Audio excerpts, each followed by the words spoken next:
Okay.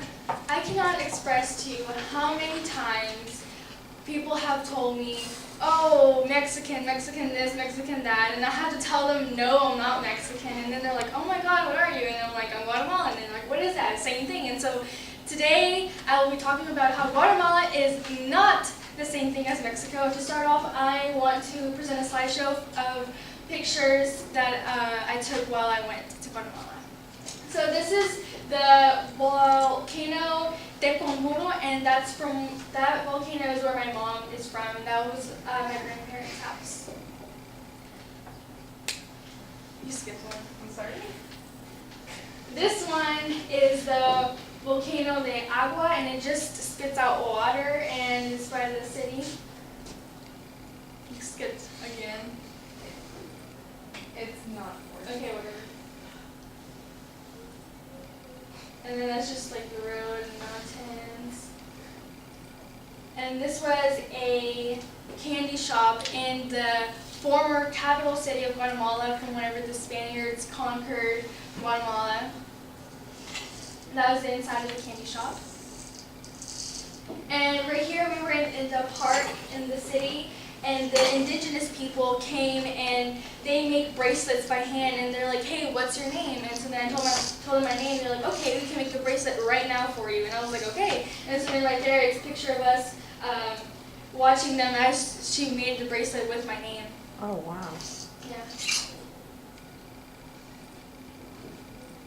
And right here, it's just the old, you can see how it's old city.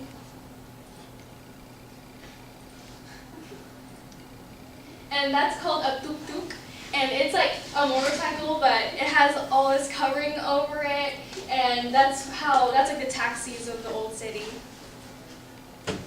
And right here we were at a restaurant, and this is actually the view from our window of the capital city of Guatemala, and it's very urbanized. And right here I was at my grandparents' house, and those are the roads to go in because they live up in the mountains, and so there's all these roads I have to take, and it's really crazy. And then here's my brother on a mule.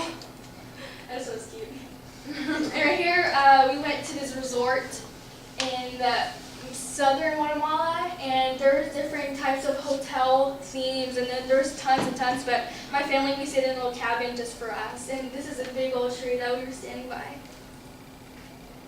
And then that was just a bird. And then right here is the beach in Guatemala. This is the Pacific Ocean, and the sand is black. And right here is the other side, and that's just a place where they hold parties. And then these are combination pictures from my first trip and my second trip. This one's for my second trip, and we went to my uncle's beach house. And right here you walk in, and then there's this building right here where it's there's 2 stories, and then there's 4 rooms, and then there's bunk beds in every single one to stay in. And then here, the next one. This is the living room, and then the kitchen, and then that's the living room inside, and then the pool, and my mom. And then I wanted to show that there's also like my mom's family. She's the youngest of 11 children. This is her right here. Yeah, 8 boys and 3 girls. Wow. Yeah. Really? And then that's it. For that. Get out. And Don't delete. Oh, just kidding.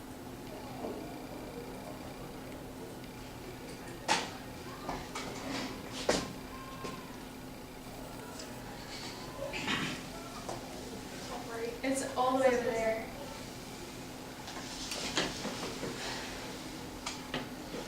Today I will talk about the culture, geography, and languages of the country of Guatemala. Okay, so Taylor, I'm sorry. It's not working. She thinks it's a tennis ball, so she's going back and forth. Okay, these are the alfombras de Semana Santa, and it's these carpets that they make, and it dates back to the colonial era. They're made of cardboard and sawdust, and they put flowers, and somehow they made that. I don't even know how they could do that. And that's for Good Friday that they do that. And then they have the Quema del Diablo, where it's the burning of the devils, and they On December 6th at 6 p.m., all the families, they gather all the trash in their houses or around their houses and they build a bonfire, and it's just to cleanse all the demons from their houses, supposedly. Now on to the foods. These are garnachas, and it's little tortillas with meat and cheese on it, and I prefer, and then there's salsa and cabbage and everything, but I just prefer it with the meat in it because I'm kind of picky. And then there's the Guatemalan tamales. I'm sure all of you are familiar with the Mexican ones, but these are actually made with banana leaves, and they taste very different. And they have tomato sauce, meat, peppers, and they're either made from chicken or pork inside. And there's the volcanoes and mountains that I was talking about. See, that's where I was, and the fuego, the agua, and everything. And then the location.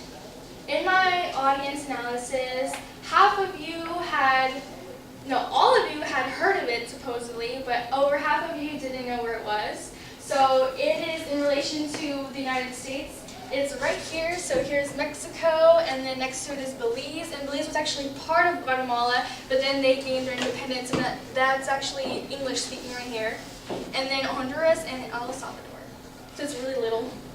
And then there's the Mayan languages, and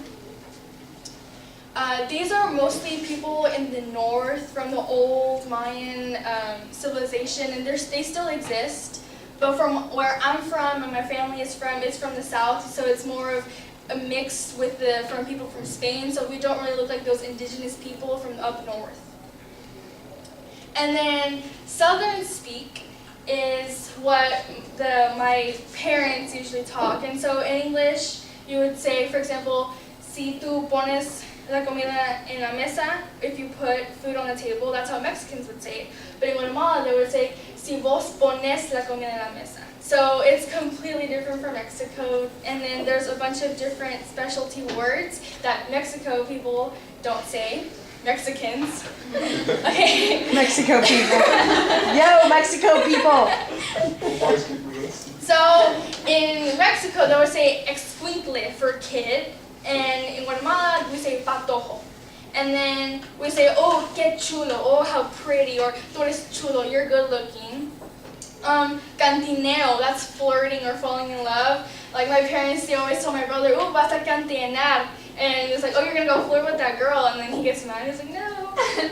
And then there's bolo for drunk. And then chuco for dirty. And my mom always calls my brother que chuco because he always leaves his clothes everywhere. And then there's chucho for dog. In Mexico, they'll say perro. But in Guatemala, it's chucho. And then there's mish, and that means shy. Mucha, y'all. Puchica, that's like, oh my god.